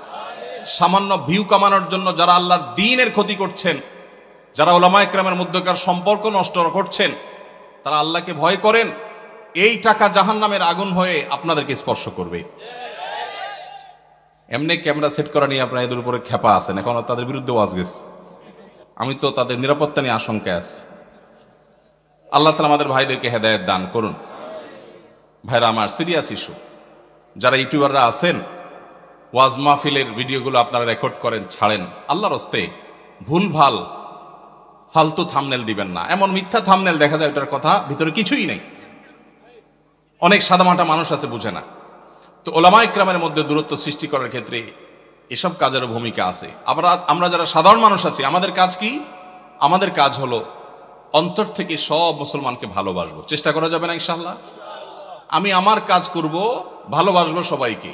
কাজ আমি যেটাকে সঠিক মনে করছি সেটাই করব, কিন্তু আমার ভালোবাসা হবে সব মুসলমানকে। ঠিক আছে না ইনশাআল্লাহ? সব আহলে কিবলাকে, সব আহলে সুন্নাল জামাতকে। আল্লাহ তাআলা আমাদের সবার দিলগুলোকে বড় করার তৌফিক নসিব করুন। আলহামদুলিল্লাহ, ওলামায়ে কেরাম যুগের চ্যালেঞ্জ উপলব্ধি করতে সক্ষম হচ্ছেন। আমরা দেখতে পাচ্ছি চতুর্দিকে আলহামদুলিল্লাহ ভিন্ন ভিন্ন মতের ওলামায়ে কেরাম একই মঞ্চে আলোচনা করছেন, উঠছেন, দেখা সাক্ষাৎ হচ্ছে। এটা একটা ভালো ইন্ডিকেটর, এটা ভালো আলামত। আমরাও মহল্লা মহল্লায় চর্চা শুরু করব। আমি যেটা বলেছিলাম, ভিন্ন মতের ভাইকে দাওয়াত দিয়ে খাওয়াবেন, তার বাসায় যাবেন, তার প্রতি সহমর্মী হবেন, তার জন্য দোয়া করবেন, তার ছেলেমেয়ের জন্য দোয়া করবেন। এর মাধ্যমে নিজেদের মধ্যে সম্প্রীতি এবং সৌহার্দ্য বাড়বে। আল্লাহ আমাদেরকে তৌফিক দান করুন। এরপরে প্রশ্ন, আজকাল হাই ভলিউমে গান শোনাটা ফ্যাশনে পরিণত হয়েছে, এটা থেকে কিভাবে পরিত্রাণ পেতে পারি আমরা? হাই ভলিউমে যারা গান শুনে তারা আসলে কি গান শুনে না শোনায়? নিজে শুনতে হলে তো খুব বেশি হাই ভলিউমে গান শোনার দরকার নেই। নিজে শোনার জন্য তো লো ভলিউমে গান শোনাটা যথেষ্ট।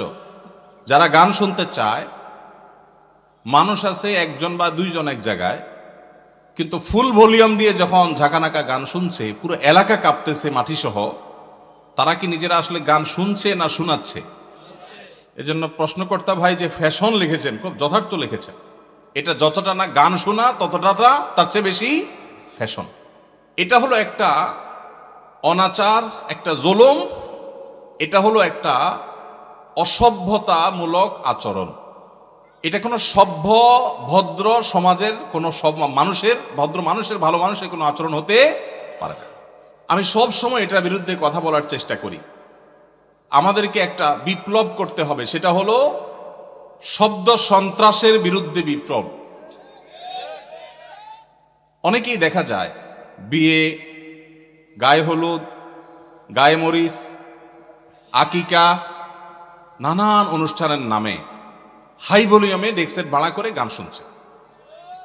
এখন আমার প্রশ্ন হলো, আপনার মনে অনেক খুশি, আপনি লাফাচ্ছেন গানের তালে তালে, ভালো কথা, হতে পারে, এটা আপনার ব্যাপার, ভালো কথা বলতে এটা আপনার ব্যাপার। কিন্তু আরেকজন হয়তো অনেক মনে কষ্টে আছে, তার অনেক চিন্তা দুশ্চিন্তা, কোনো কারণে পেরেশানি, হয়তো অসুস্থ বাবাকে নিয়ে বসে আছে, কিন্তু পুরো এলাকাকে আপনি প্রকম্পিত করছেন বাজ বিচার করা ছাড়া। তাহলে যে বেদনায় আছে, তার বেদনাটা আপনার গানের আওয়াজে আরো বাড়াই দিবে। এটা কোনো ন্যূনতম কমন সেন্স আলা মানুষের কাজ হতে পারে? কিন্তু দুঃখ লাগে যখন দেখি আমাদের অনেক স্কুল কলেজ পড়ুয়া, বিশ্ববিদ্যালয় পড়ুয়া শিক্ষিত যুবকেরা এই কাজটা করে। এটা তো একজন শিক্ষিত মানুষ দ্বারা কখনো হতে পারে না, যে আমি উচ্চ ভলিউমে, হাই ভলিউমে গানের আওয়াজে আশপাশে মানুষকে অতিষ্ঠ করব, মানুষ কষ্ট পাবে, মোবাইলে কথাটা পর্যন্ত বলতে পারবে না। এটা কোনো সভ্য সমাজে গ্রহণযোগ্য হতে পারে না। যাদের বিয়েতে হাই ভলিউমে গানের আওয়াজ বাজায়, তাদের অনেককে বলতে শোনা যায় যে আসলে আমি নিজেও এগুলো পছন্দ করি না। তাহলে কেন হয়? বলে ভাতিজা ভাগিনারা, ছোট ভাইরা একটু তারা চায়, শখ করছে ওরা। ভাতিজা ভাগিনারা কি করছে? শখ করছে। বিয়ে করবেন জীবনে একবার না দুইবার? একবার। কাদের কাদের দুইবার করার নিয়ত আছে? হাত তোলেন। মাশাআল্লাহ, ঘুমেছিল এরা মনে হয়। ঠিক আছে, বিয়ে যেহেতু একবারই করবেন বেশিরভাগ মানুষ, সে একটা বিয়ে হোক আদর্শ বিয়ে, সে একটা বিয়ে হোক স্মরণীয় বিয়ে, ওই বিয়েতে মানুষের বদদোয়া আসুক, কেউ চান? তাহলে ভাতিজা ভাগিনা কেন, আরো কেউ যদি বলে, ছোট ভাইরাও যদি বলে, তাহলে সেই অনাচার আমরা করতে দেব না ইনশাআল্লাহ। ভাইরা আমার, এমনকি ওয়াজ মাহফিলের যে মাইক, এই মাইকগুলো কন্ট্রোলে যেন থাকে, এগুলো যেন নিয়ন্ত্রণে থাকে। আমরা সবসময় বলি, আমি বরাবরের মতো আহ্বান করি, আমি কেন, অন্যান্য আলেমরাও সবসময় বলেন যে ওয়াজ মাহফিলের মাইক যেন মানুষের বিরক্তির কারণ না হয়। শহরে এটা খুব বেশি নিয়ন্ত্রণ জরুরি। গ্রামে যেখানে মাহফিল হয়, পুরা গ্রামের মানুষ মাহফিল শোনার জন্য প্রস্তুত থাকে। দূর দূরান্ত থেকে নায়ুরিরা বাপের বাড়ি বেড়াইতে আসে, যখন মাহফিল হয় সবাই প্রস্তুত থাকে। তারপরও মাইকের আওয়াজটা যেন কারোর মোবাইলে কথা বলা অসম্ভব হয়ে যায়, এই পর্যায়ে যেন না থাকে। ভলিউমটা যেন নিয়ন্ত্রণে থাকে, অন্তত যেগুলো প্যান্ডেলের বাইরে থাকবে যতটা সম্ভব। এবং গভীর রাত পর্যন্ত অন্য ধর্মের মানুষের, অসুস্থ রোগীদের সকালবেলা স্কুলগামী বাচ্চাদের, মাদ্রাসাগামী বাচ্চাদের বা যাদের ডিউটি আছে তাদের যেন কষ্টের কারণ না হয়। আল্লাহ আমাদের সবাইকে দায়িত্বশীল আচরণ করার তৌফিক নসিব করুন। এরকম হাই ভলিউমে যখন গানের আওয়াজ হবে, আমি আপনাদের সবার কাছে উদাত্ত আহ্বান রাখতে চাই, পাড়ায় মহল্লায়, গাড়িতে বাড়িতে যেখানে দেখবেন যে হাই ভলিউমে কোনো গানের আওয়াজ দিয়ে মানুষকে অতিষ্ঠ করা হয়, কয়েকজন মানুষ মিলে গিয়ে সেই গান শোনা ভাইদের পিঠে হাতটা রেখে তাদেরকে স্নেহের পরশ দিয়ে বোঝাবেন, আমার আনন্দ যদি আরেকজনের বেদনার কারণ হয়, এটা কখনো সভ্য মানুষের আচরণ হতে পারে না। তাদের অনেকের সেন্স নেই। আমরা যদি কয়েকজন গিয়ে তাদেরকে বুঝাই, তাহলে আশা করা যায় এটা বন্ধ হবে সবার চেষ্টা করবো তো ইনশাআল্লাহ। আমার জীবনে আমি বহুবার এই কাজটা করেছি, আল্লাহ আমাকে তৌফিক দিয়েছেন। বহুবার গভীর রাতে আওয়াজ শোনা যাচ্ছে গানের, আমি একা নেমে গেছি। এমনও হয়েছে গিয়ে যারা গানের আওয়াজে সবাইকে অতিষ্ঠ করছে তাদের হাতে পায়ে ধরে সেটা থামিয়েছি। আমরা যদি সবাই জাগ্রত হই, সবাই যদি দাঁড়িয়ে যাই, তাহলে এই অনাচার করা মানুষের সংখ্যা সমাজে হাতে গোনা কিছু, ইনশাআল্লাহ এই অনাচার বন্ধ হয়ে যাবে। ঠিক কিনা বলেন? অতএব বিয়ে, বিনোদন, ধর্ম, রাজনীতি যে নামেই হোক, মানুষকে অতিষ্ঠ করে, মানুষের কষ্টের কারণ হয়, সেরকম কোন শব্দ, সেরকম কোন উচ্চ শব্দের আওয়াজ এটা কোনোভাবেই গ্রহণযোগ্য হতে পারে। সবাই আমরা সমাজে জাগ্রত হবে তো ইনশাআল্লাহ। মসজিদে মসজিদে আমাদের যুবকদের কাজ হবে, এই এলাকায় কোনো প্রকার শব্দ সন্ত্রাস কেউ করলে আমরা সেটাকে থামাবার উদ্যোগ নেব। চেষ্টা করা যাবে না ইনশাআল্লাহ? আমি কাউকে আইন হাতে তুলে নিতে বলছি না, কিন্তু আমাদের সবাইকে দায়িত্বশীল আচরণ করতে হবে, সৎ কাজের আদেশ, অসৎ কাজের বাধা প্রদান করতে হবে ইনশাআল্লাহ। আমাদের পরিবারে অনেকে অনেক সময় বড় রোগে আক্রান্ত হন, যেমন cancer, brain tumour, liver cirrhosis ইত্যাদি। এই ধরনের রোগের চিকিৎসার ক্ষেত্রে অনেকে তার পুরো সম্পদ বিক্রি করে ফেলে, নিঃস্ব হয়ে যায়। শরীর দৃষ্টিকোণ থেকে কতটুকু সম্পদ ব্যয় করা উচিত এবং ইসলামের নির্দেশনা কি? যদি আল্লাহ না করুন কেউ দুরারোগ্য ব্যাধিতে আক্রান্ত হন, যার চিকিৎসায় লক্ষ লক্ষ টাকার দরকার হয়, তার জমি জমা বিক্রি করা লাগে, প্রশ্নকর্তা ভাইয়ের জানার বিষয় হলো তার টোটাল অ্যাসেট থেকে কত পার্সেন্ট তার নিজের ট্রিটমেন্টে খরচ করা যাবে? এর উত্তর হলো এর কোনো পার্সেন্টেজ শরীয়ত ঠিক করে দেয় নাই। তার ট্রিটমেন্টের জন্য যদি তার টোটাল সম্পদও বিক্রি করা লাগে, সেটা বিক্রি করার অধিকার ইসলাম তাকে পরিপূর্ণভাবে দিয়েছে।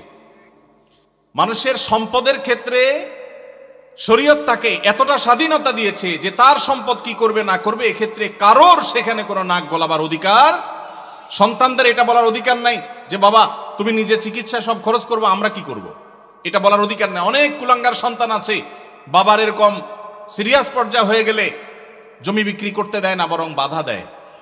আছে না নাই? মনে রাখবেন, বাপদাদার সম্পদ দিয়ে মানুষ ধনী হয় না, হলেও সেটা সাস্টেইন করে না, টেকসই হয় না। মানুষ নিজস্ব চেষ্টায় আল্লাহর অনুগ্রহে ধনী হয়। বহু বড় লোকের ছেলেরা একসময় রাস্তায় মানুষের কাছে হাত পাততে হয়। এজন্য বাবার সম্পদ, মায়ের সম্পদ, সেগুলোর জন্য কামড়াকামড়ি করা, তাদের হক নষ্ট করা, এগুলো আমাদের মূর্খতা।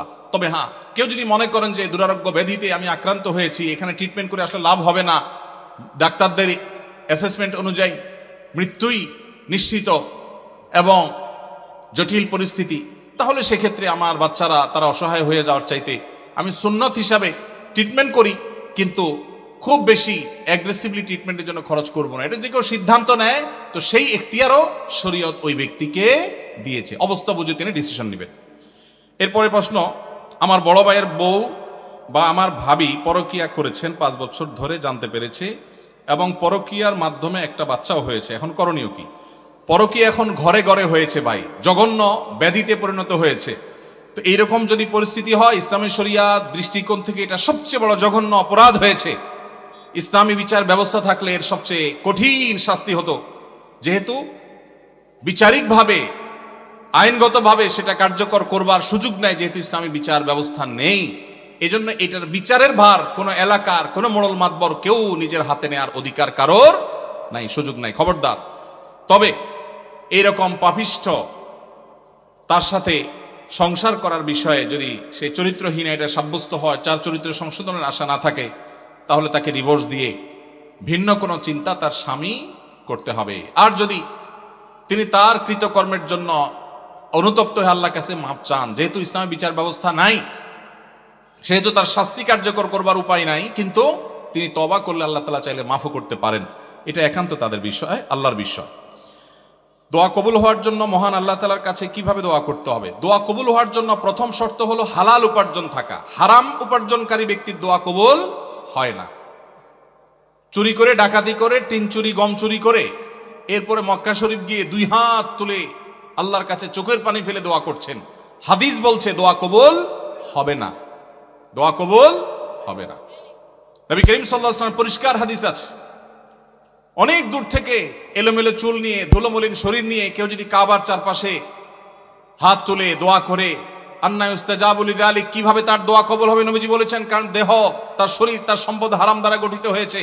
এই জন্য দোয়া কবুলের জন্য প্রথম শর্ত হলো হালাল উপার্জন থাকা।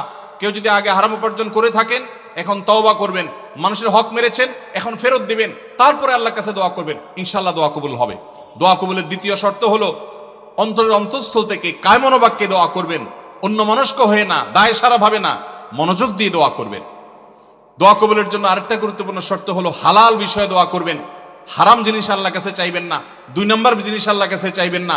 অবৈধ সম্পর্ক করার, কারোর সাথে অবৈধ রিলেশন করার, হারাম সম্পর্ক করার জন্য আল্লাহর কাছে দোয়া করবেন, এটা অবৈধ দোয়া, নাজায়েজ দোয়া, এটা করা জায়েজ নাই। বৈধ দোয়া করবেন, নেক দোয়া করবেন, ইনশাআল্লাহ আশা করা যায় আল্লাহ তাআলা দোয়া কবুল করবেন। দোয়ার ক্ষেত্রে আল্লাহর প্রশংসা, নবীজির প্রতি দুরূদ প্রেরণ, এরপরে আপনি যে কোনো চাওয়া পেশ করবেন, বৈধ চাওয়া। এবং দোয়া করার পর কবুল হচ্ছে না কেন জন্য হুলস্থুল করবেন না। এই শর্তগুলো মেনে চললে কোরআন এবং হাদিসের আলোকে আশা করা যায় দোয়া কবুল হবে ইনশাআল্লাহ। দোয়া কবুলের বেশ অনেকগুলো স্থান আছে, ইনশাআল্লাহ অন্য কোনো মাহফিলে এটার উপরে আলোচনা করতে হবে। এটা নিয়ে আমার একটা সংকলন আছে, দোয়া কবুলের 33টা জায়গা আছে, স্থান আছে, সময় আছে। সেগুলো কি কি একটা আলাদা আলোচনা ইনশাআল্লাহ আমরা বলবো। এটা নিয়ে বহু আগে আমার একটা বক্তব্য আছে অনলাইনে, কারো প্রয়োজন হলে শুনে নিতে পারেন। হালালভাবে, সুদঘোষহীনভাবে রিজিকের ব্যবস্থা কিভাবে করতে পারবো? হালালভাবে, সুদঘোষহীনভাবে, একেবারে কোনো জায়জামেলা ছাড়া আপনার মাসে মাসে অ্যাকাউন্টে টাকা চলে আসবে, এইরকম অটোমেটিক ইনকাম করার কোনো দোয়া, কোনো আমল আমার জানা নাই। আমি কি বুঝতে পারছি? অনেক যুবক ভাইরা আছেন বলে সব হারাম আর হারাম, যাবো কই? হুজুর একটু দোয়াটা শিখাই দেন, আল্লাহ করে দেখ। অনেকে আছেন ঋণগ্রস্ত, দোয়া চান, চিরকুট লিখে দেন, হুজুর ঋণ মুক্তির আমল শিখাই দেন। পার্সোনালি যদি জিজ্ঞেস করা যায় জমি জমা আছে কিনা, বলে হ্যাঁ আছে আলহামদুলিল্লাহ। তো সেটা বিক্রি করে ঋণ দেন না কেন? বলে জমি বেশি কেউ ঋণ দেয়? মানে আপনি দোয়া শিখাই দেন, আমার জমি আমার থাকুক, ব্যাংকের টাকা থাকুক, আল্লাহ উপর থেকে একটা বস্তা পাঠায় দেখ। এটা কোনো দোয়ার পদ্ধতি হতে। যে সমস্ত ভাইয়েরা হালাল উপার্জনের কোনো পথ খুঁজে পাচ্ছেন না, তাদেরকে প্রথমেই বলবো একটা কাজ করেন, অভাব দূর হয়ে যাবে। সেটা হলো ভাব ছেড়ে দেন। কি ছাড়তে বলছি? ভাব। ভাব ছেড়ে দিলে অভাব দূর হয়ে যাবে। ভাব ছেড়ে দিলে অভাব দূর হয়ে যাবে। বুঝেন নাই কথাটা? আপনার সাথে যায় না এই কাজ, এটার নাম ভাব। এটার নাম কি? এটা আমার সাথে যায় না, আমি কিভাবে একটা শিক্ষিত ছেলে এই কাজ করি, এটার নাম ভাব। এটার নাম কি? এই ভাবের অভাবই বেশি। ভাবের অভাবই বহু লোক আছে, হায়রে কান্নাকাটি, ওরা টাকা নাই, পয়সা নাই, অভাব অভাব। বাচ্চা কাচ্চা নিয়ে চাইনিজে খাইতে গেছে, মন খারাপ। কারণ নিয়ত করছিল এবার ব্যবসার লাভের টাকা দিয়া পোলাপান নিয়ে একটু থাইল্যান্ড যাবে, হইল না, কক্সবাজার আসছে, মন খারাপ। এটা কিসের অভাবী? ভাবের অভাবী। কিসের অভাবী? ভাব ছেড়ে দিলে অভাব এমনি দূর হয়ে যাবে। আমি বিভিন্ন জায়গায় বলি, সেদিন ডুয়েটের প্রোগ্রামেও বলেছি, আমি ছাত্র জীবনে 600 টাকা বেতনে ইমামতির চাকরি করেছি। আমি তখন স্ট্যান্ড করা ছাত্র। আমি তখন চট্টগ্রামে হাটহাজারী মাদ্রাসা, বাংলাদেশের সবচেয়ে বড় মাদ্রাসার ভর্তি হওয়া ছাত্র। সেই বড় মাদ্রাসার পড়াশোনা বাদ দিয়া মফস্বলের মাদ্রাসায়, জেলা পর্যায়ের ছোট মাদ্রাসায়, তার তুলনায় সেখানে গিয়ে ভর্তি হয়েছি। ঢাকা ইউনিভার্সিটি রেখে গ্রামের মফস্বলে কলেজে ভর্তি হওয়ার মতো আমি সে কাজ করেছি। আমি সেই ছেলে 600 টাকা বেতন ইমামতি করে, বাবা যখন ব্যবসা করতে করতে দেয়ালে পিঠ থেকে গেছে, তখন চিন্তা করলাম আমার ভালো মাদ্রাসা পড়ালেখার চাইতে এই মুহূর্তে বাবার পাশে দাঁড়ানো দরকার। সেখানে গেছি, কই আলহামদুলিল্লাহ ওই অবস্থায় ইমামতি করে কয়েক কিলোমিটার সাইকেল চালিয়ে মক্তব পড়িয়ে তারপর পড়ালেখা করে 10 stand, 3rd stand, 2nd stand, 3টি স্ট্যান্ড আমার ছাত্র জীবনে আল্লাহ করার তৌফিক দিয়েছেন। এবং এই সব বরকত আল্লাহ তাআলা ওই সময় দিয়েছেন যখন আমি স্ট্রাগল করি, যশোর যুব প্রশিক্ষণ কেন্দ্রে ইমামতি করি। 4টি বছর, একদিন 2 দিন না। এখন যুবকরা বলে যে অভাব কিভাবে দূর করব। আমের সিজনে 10 কেজি আম নিয়ে বসে যান, 10 কেজি আমের দাম কত? আত্মীয় স্বজন বন্ধু বান্ধব চাইলে অনেকের কাছ থেকে পেয়ে যাবেন। 5 টাকা 10 টাকা করে লাভ করেন, 11 কেজির টাকা হয়ে যাবে। এরপর 11 কেজি নিয়ে বসেন, আস্তে আস্তে সামনে বাড়েন। যুবকরা এখন চাকর হইতে চায়, উদ্যোক্তা হতে চায় না। আসুন্নাহ ফাউন্ডেশন আপনাদেরকে উদ্যোক্তা বানাতে চায় ইনশাআল্লাহ। আমরা একটা সার্কুলার দিয়েছিলাম কিছুদিন আগে, আমাদের কাছে এমনি সাহায্যের জন্য আসা লোকের অভাব নাই। সার্কুলার দিয়েছিলাম যে যেই কোনো গরিব অভাবী যুবক তরুণ যে কোনো বয়সের মানুষ সে যদি আবেদন করে আর বলে আমার একটা দক্ষতা আছে, 100 লাখ টাকার পুঁজি হলে আমি পায়ের উপর দাঁড়াইতে পারবো, সে যদি এটা সুন্দর করে বুঝাইতে পারে তো ফাউন্ডেশন সেটা করবে। আপনারা জেনে অবাক হবেন, এই সার্কুলার দিয়ে 1-1.5 মাস গত হয়ে গেছে, এখনো পর্যন্ত আমরা তেমন কোনো আবেদন পাইনি। ফেসবুকে ওপেন সবার জন্য, যে কেউ গুগল লিঙ্কে ক্লিক করে দিতে পারে, কিন্তু উল্লেখযোগ্য আবেদন নাই। বেশিরভাগ যুবকই মনে করে যে একটা রেডিমেড সার্টেন অ্যামাউন্ট হয়ে গেলে আমার সব হয়ে যাবে। আল্লাহর সাথে চুক্তি করে, আল্লাহ লাখ 10 দিলে চলবে, একটা বাইক, একটা ফোন আর ইউ টাইপের একটা বিজনেস আইডিয়া, ব্যাস। এই বংবাং মার্কা চিন্তা করে কোনোদিন অভাব দূর হবে না। পরিশ্রমী হতে হবে, পরিশ্রমী। রাজি আছেন তো ইনশাআল্লাহ? মুসলিম তরুণ কখনো অলস হতে, নবী সাল্লাল্লাহু আলাইহি ওয়াসাল্লাম দোয়া করেছেন, আল্লাহুম্মা ইন্নী আউযু বিকা মিনাল আজজি ওয়াল কাসাল, আল্লাহ আপনার কাছে অলসতা থেকে পানা চাই, আমি অলস হতে চাই না। আল্লাহর কাছে দোয়া করেছেন, সেখানে আমরা অলস থাকি। কোনো কাজকে ছোট মনে করবেন না, অলস হবেন না, যেখানে যা পাবেন পরিশ্রমী হয়ে লেগে যাবেন, ইনশাআল্লাহ আল্লাহ তাআলা আপনার হালাল উপার্জনের শত পথ বের করে দিবেন। চেষ্টা করা যাবে না ইনশাআল্লাহ? 2টা জিনিস বলেছি, কোনো কাজকে ছোট মনে করা যাবে। আমি যত বড় মানুষই হই, ছোট কাজ করতে অসুবিধা কি? আমি একটা ব্যবসা করার প্ল্যান অনেক দিন থেকে করছি। আলহামদুলিল্লাহ, আমি 10 বছর সৌদি আরবে প্রবাসে ছিলাম। আল্লাহ তাআলা অনেক বরকত সেখান থেকে দিয়েছেন।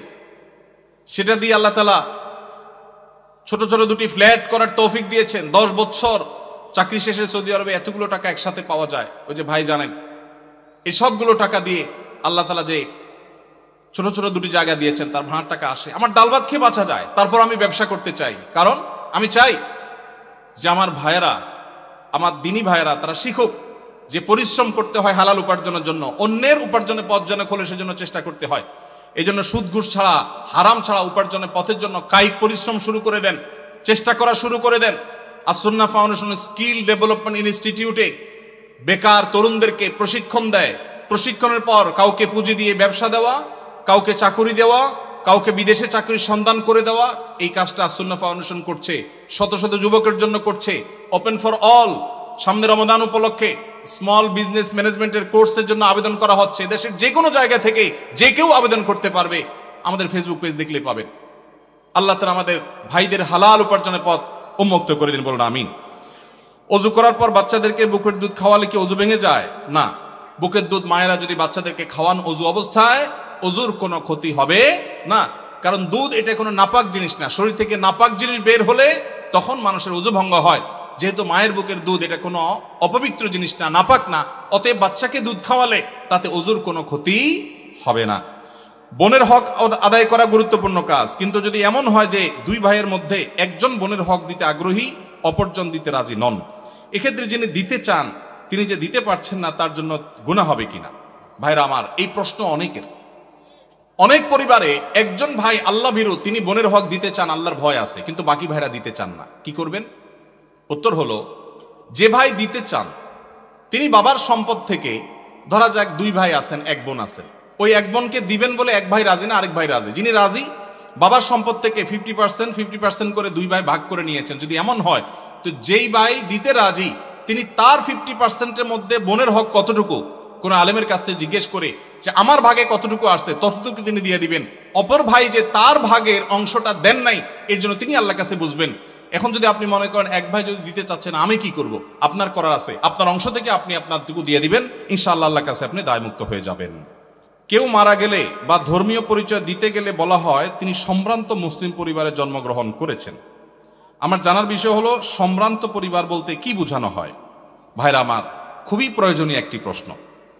বহু আগে আমি, আমার ফেসবুক আইডি ছিল একটা, আইডিটা ডিঅ্যাক্টিভ হয়ে গেছে, নাই এখন আর, সেখানে আমি এই বিষয়ে একটা ছোট্ট স্ট্যাটাস লিখেছিলাম অন্তত 10 বছর আগে হয়তোবা।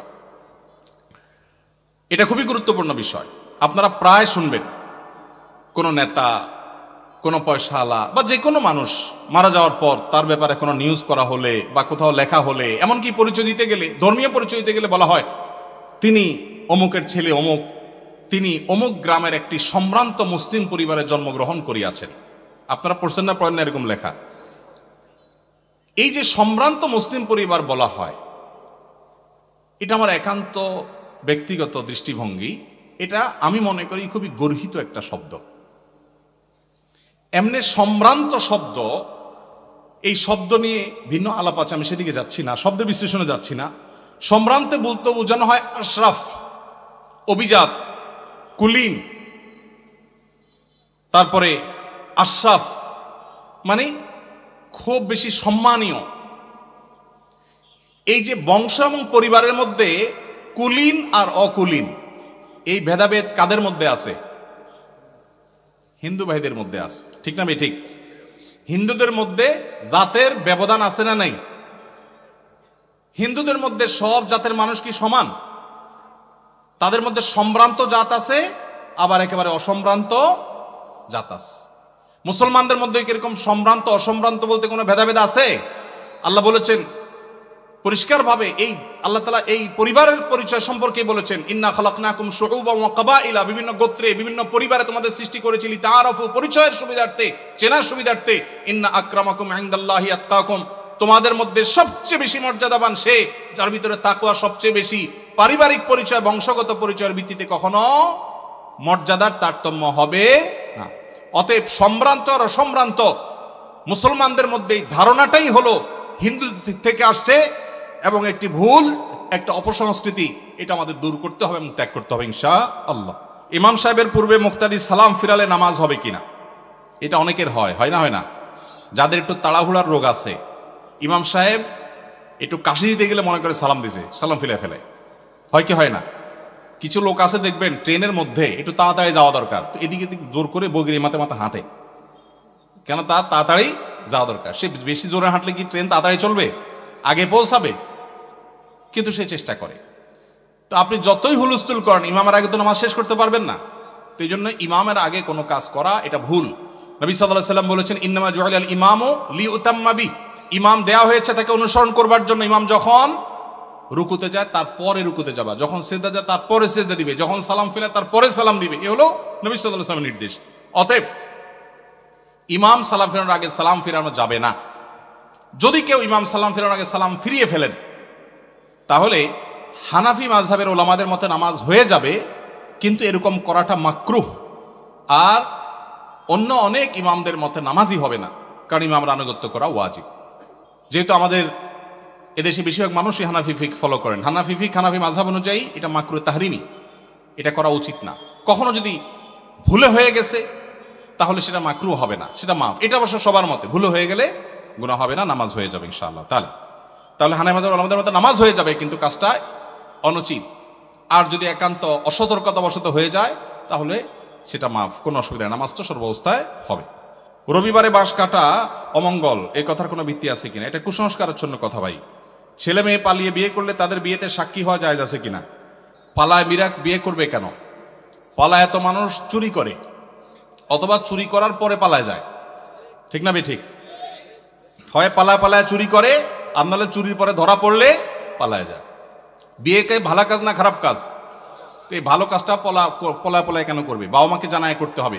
কোনো ছেলে মেয়ে এরকম পলাপলি করে বিবাহ করতে গেলে তাদের বিবাহের সাক্ষী না হয়ে পারলে ধরে বাপ মার কাছে নিয়ে আসবেন, এনে বলবেন, চাচা এবার আপনি বিয়ের ব্যবস্থা করেন, আমি এবার সাক্ষী হই। আমি পলাপলির বিয়েতে সাক্ষী কেন হতে যাব? এটা বন্ধ হওয়া উচিত। এবং বন্ধু হিসাবে ওই বন্ধুর উপকার করতে চাইলে কোনোভাবে কলা কৌশলে চাচা চাচিকে রাজি করিয়ে বিয়ের ব্যবস্থা করবেন, কিন্তু পলাপলি করে যেন তারা বিয়ে না করে, প্রয়োজন অপেক্ষা করে বাবা মাকে রাজি করার চেষ্টা করে, সেটা তাদেরকে বোঝাবেন। ওয়াকফকৃত না হলে মসজিদে জুমার নামাজ পড়া যাবে কিনা? যদি কোনো মসজিদে ওয়াকফ করা হয়নি, টেম্পোরারি মসজিদ, অন্য কারোর জায়গায় নামাজ পড়া হচ্ছে, তিনি অনুমতি দিয়েছেন, জুমা হবে। ওয়াকফ করা জুমা হওয়ার জন্য শর্ত না, মসজিদের মর্যাদা পাওয়ার জন্য ওয়াকফ করা শর্ত। এতেকাফের জন্য মসজিদের মর্যাদা পাওয়া শর্ত, ওয়াকফ করা শর্ত, কিন্তু জুমা টেম্পোরারি কোনো জায়গায় কেউ ভাড়া দিয়েছেন বা অনুমতি দিয়েছেন, বা আপনার কোনো ফ্ল্যাটে মসজিদে কোনো বিশেষ পরিস্থিতি যাওয়ার পরিবেশ নাই, অথবা বিদেশে মসজিদ দূরে, কোনো শহরে মসজিদ নাই, তখন যে কোনো জায়গায় ওই জায়গার মালিকের অনুমতি থাকলে, বাধা না থাকলে সেখানে জামাতে জুমার নামাজ পড়া যাবে। উকিল বাবার সাথে দেখা করা জায়েজ আছে কিনা, বাবা বলা যাবে কিনা? উকিল বাবা হলো 2 নম্বর বাবা। আমাদের সমাজে উকিল বাবার প্রথা অনেক বেশি আছে, আপনাদের এলাকায় আছে? এটা হলো 2 নম্বর বাবা, নকল বাবা। নকল, এই নকল বাবা হওয়াও জায়েজ নাই, এই নকল বাবা বানানো জায়েজ নাই। ভাইরা আমার, বিয়ে শাদীতে আমাদের দেশে মনে করা হয় যে একজন উকিল বাবা লাগে, এরকম একটা ধারণা আছে না নেই? মেয়ের ইজিন আনার জন্য গায়রে মাহরাম একজন উকিল বাবা হয়, অনেক সময় যায় অনুমতি আনে। এইভাবে উকিল বাবা বানানো পরিষ্কারভাবে হারাম, পরিষ্কারভাবে। মুরব্বীরা ভালো করে শুনে রাখেন, যারা যারা উকিল বাবা আছেন এই বাবাগিরি ছেড়ে দেন। বাংলাদেশে বাবার কোনো শেষ নাই। খাজা বাবা, উকিল বাবা, ন্যাংটা বাবা, কত বাবা আছে। আল্লাহ তাআলা এই সমস্ত নকল বাবা থেকে আমাদেরকে হেফাজত করুন। বিয়ে উপলক্ষে কোনো উকিল বাবা টাবা চলবে না। নিজের বাবা বেঁচে থাকলে সেই বাবা তিনি নিজের সন্তানের বিয়ে দিবেন, ব্যাস। মেয়ের অনুমতি বাবা আনতে যাবেন। জাজ্জল্যমান বাবা উপস্থিত, আগাগোড়া 5 হাতি বাবা আছে, এরপরও দেখা যায় আরেকজন উকিল বাবা সেজে সেখানে নাটক করতে যায় অনুমতি আনার জন্য। এই নাটক করা জায়েজ নাই, পরিষ্কারভাবে হারাম, পর্দাহীনতার কারণে। বিশেষ করে গায়রে মাহরাম কেউ যখন উকিল বাবা সাজে, ওই মেয়ে সারা জীবন তারে বাপ বাপ ডাকে, খানা খাওয়ায়।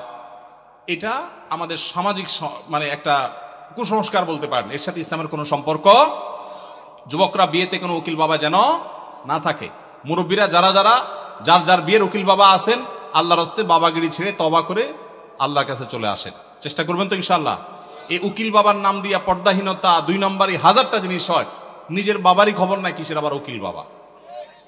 উকিল বাবার লগে বললে ভাগছে কোন মেয়ে, আল্লাহ মাফ করুক আমাদেরকে। ওই যে বেশরিয়তি কাজ করলে তো একটা না একটা অঘটন ঘটবেই, এই জন্য এই সমস্ত অন্যায় কাজ করা যাবে না। জনাব, আমার ভাগ্নির একটা ছেলে ও মেয়ে, 3-4 বছরের বাচ্চা আছে। তার স্বামী ঝগড়া অবস্থায় তালাক শব্দ ব্যবহার করেছে। সবাই এই সংসার মিলায়া দিয়েছে 2 বছর পূর্বে। এখন আবার গত 20 দিন আগে 3 তালাক ঝগড়া অবস্থায় দিয়েছে। এখন তওবা পড়ে নেওয়া যাবে কি না জানাবেন। তালাক হলে মসজিদে হারামের শেখ সুদাইস সহ অন্য যত ইমাম সাহেবরা আছেন, ওনারা সবাই যদি এনে ওনাদেরকে আনানো হয়, ওনারা আসার পরও যদি জামাই বউকে তওবা পড়ায় দেয়, তারপরও সে বিয়ে টিকবে না। এই মাসআলাতে পৃথিবীর কোনো আলেমের কোনো ভিন্ন মত নাই। তালাক যদি হয়ে যায়, তওবা দিয়া সেটা কখনো রিকভার হয় না। এটা হলো ছুরি মারার মতো, দিলাম ছুরি মেরে, এরপরে তওবা করলাম, সরি বললাম, জিব্বা কামড়াইলাম, ইমাম সাহেব এসে আমার তওবা পড়াইলো, উনি তো জীবিত হয়ে যাবে না? হবে? সালাসুন জিদ্দুহুন্না জিদ্দুন ওয়া হাজলুহুন্না জিদ্দুন। আমার অনেক দিনের একটা শখ, তালাক নিয়ে একটা ওয়াজ করব, 2 ঘন্টার একটা ওয়াজ করব। কারণ এদেশে ঘরে ঘরে চুন থেকে নুন খসলেই তালাক দিয়ে দেয়। এরা হলো ছোট লোক। এরা কোন লোক? কথায় কথায় যারা স্ত্রীকে তালাকের কথা বলে, এই পুরুষগুলো হলো ছোট লোক। মহিলাদের খুশি হওয়ার কারণ নাই। কথায় কথা যে মহিলা বলে আর করবো না, তোমার সংসার বাবা বাড়ি চলে যাব, এরাও ছোট লোক। আল্লাহ তাআলা আমাদেরকে এই ছোট লোক থেকে বাঁচার তৌফিক নাসিব করুন। নির্লজ্জের মতো কিছু হলে তালাকের কথা বলে। আমি এই ঘটনা বহু জায়গায় বলছি। আমার এক হুজুর ছিলেন, তালাকের মাসালা জিজ্ঞেস করতে আসলে আগে ধরে কষায়া পিটা দিতেন, এরপরে মাসালা দিতেন। এখন এই মাসালা যার জন্য জিজ্ঞাসা করছেন, এই আমলটা আমি করতে পারতাম তো। আসেনি এখানে আসামি? আসেনি? ভাইগা গেছে? আসামি বলে ভাগছে প্রশ্ন দিয়া। ভাইরা আমার, চুন থেকে নুন খসলে তালাক দেওয়া জঘন্য অপরাধ, খুবই খারাপ অভ্যাস। যুবক ভাইরা, বউয়ের সাথে ঝগড়া লাগলে আমি বলি, পারলে একটা চিমটি দিয়েন, একটা ধাক্কা দিয়ে দিয়েন, আল্লাহর রাস্তায় তালাক দিয়েন না। চিমটি ধাক্কা যদি বেশি দেন, ব্যথা বেশি পায়, আপনার বিচার করা যাবে, এটার একটা রিকভার করা যাবে, তওবা টবায় কাজ হবে। কিন্তু তালাক দিয়া বসছেন, তওবায় কাজ হবে না। এই মাসআলায় তাদের সংসার করা না করার বিষয়ে এলাকার বড় আলেম বা বড় মাদ্রাসা গিয়ে কি ঘটছে পুরো বিস্তারিত জেনে তারপর উত্তর নেবেন। কারণ কোনো বিশেষ কেস নিয়ে আমরা প্রশ্নোত্তর এরকম সেশনে উত্তর দেই না যে হ্যাঁ আর সংসার নাই বা আছে, কারণ তালাকের মাসালা এভাবে উত্তর দেওয়া যায় না, পুরো ডিটেল জানতে হয়। এটা কোনো আলেম বা কোনো দারুল ইফতা গিয়ে কোনো ফতোয়া গিয়ে জেনেও তারপরে সেটা অনুযায়ী সমাধান করবেন। কিন্তু এইটুকু জেনে রাখেন, তালাক যদি হয়ে যায় তওবা পড়ায় কোনোদিন তালাক টিকানো, সংসার টিকানো যায় না। এই জন্য তালাক দিতে সাবধান, কখনো মুখ ফসকের আগের চোটে তালাক দিবেন না। তালাক দিতে হলে ঠান্ডা মাথায় পরামর্শ করে ডিসিশন নিয়ে তারপরে সামনে আগাবেন। আল্লাহ আমাদেরকে তৌফিক দান করুন। তালাক চক্র কি আবার? এটা আবার কোন চক্র? তালাক দিয়ে টাকা খায় মানে? ও, ছেলে তালাক দিলে কাবিনের টাকা কে দিবে? ও, মেয়ে পক্ষ তালাক নেয় টাকার লোভে? বা ভালো ব্যবসা দেখা গেছে। ব্যবসার আইডিয়ার জন্য পৃথিবীবাসী বাঙালি কাছে আসা উচিত। বাপরে বাপ, কি মাথা! যে সমস্ত মেয়ের বাবারা মোটা অঙ্কের মোহর ধার্য করেন এই ধান্দায়, এরা নিকৃষ্ট বাবা। এই নিকৃষ্ট বাবাদের কপালে কখনো দুঃখ ছাড়া সুখ আসবে না। অনেক বাবা আছেন মোহর ধরেন 10 লাখ 20 লাখ, কেন? যাতে না ছুটে। এ ভাই, টাকা বেশি ধরলে কি বিয়ে বেশি টিকবে? মুরব্বী যারা আছেন খবর নেন, অল্প স্বল্প মোহরের টাকা ছিল কিন্তু বিয়ে মাশাআল্লাহ এখনো টিকে আছে। আর যুবক 10 লাখ 20 লাখ মোহরের টাকা ফুটুস ফুটুস করে ভাঙে। ঠিক না ভাই? ঠিক। বাবাজির মোহরের টাকা কত ধরা হয়েছিল? বাবাজি, আপনার মোহর কত ধার্য ছিল? 2 লাখ। কত আগে বিয়ে করছেন আপনি? হ্যাঁ, 89 সনে। আপনি কি বড় লোকের ছেলে নাকি? সাধারণ মানুষ? আচ্ছা, সত্য সত্য বলেন, 2 লাখকে দিছিলেন? চাচিরে দিছিলেন আপনি? সবর সবর সবর, দিছিলেন? সম্পদ দিছেন, 2 লাখ হবে সেটা? আলহামদুলিল্লাহ, তাহলে তো দিছেনি। আপনারা এতক্ষণ ঠিক ঠিক বলে তো লাভ হলো না। মুরব্বী তো ঠিকই দিচ্ছেন মাশাআল্লাহ। 2 লাখের সম্পদ দিয়ে দিচ্ছেন চাচিরে, ওইটা আবার ফেরত ফেরত নেন নাই তো? নেওয়ার কোনো দান্দা টান্দা নাই তো? আলহামদুলিল্লাহ। হ্যাঁ, কার 2000? চাচা একটু দাঁড়ান তো বাবা, একটু দাঁড়ান, একটু দাঁড়ান। নারায়ে তাকবীর। বাবাজির মোহর কত ছিল? 2000 কত আগে বাবা? হ্যাঁ হ্যাঁ, কত আনুমানিক? 60 বছরের 2000 তো এখন 20 লাখ টাকার সমান মনে হয়। ওই টাকা কি সে আমলে শোধ করছেন না এখনকার আমলে এসে শোধ করছেন? হ্যাঁ, দিয়া ফেলাইছেন তখনই? তাহলে আস্তে আস্তে দিছেন, আলহামদুলিল্লাহ। এটাও একটা দৃষ্টান্ত উজ্জ্বল মাশাআল্লাহ। তো 2000 টাকার বিয়ে টিকছে তো? আছে তো চাচি? আছে তো? চাচি বেঁচে আছে? মারা গেছেন? আলহামদুলিল্লাহ, বিয়ে টিকছে। আল্লাহ চাচিকে দুনিয়া থেকে নিয়ে গেছেন, আল্লাহ তাকে জান্নাতুল ফেরদৌস নসিব করুন।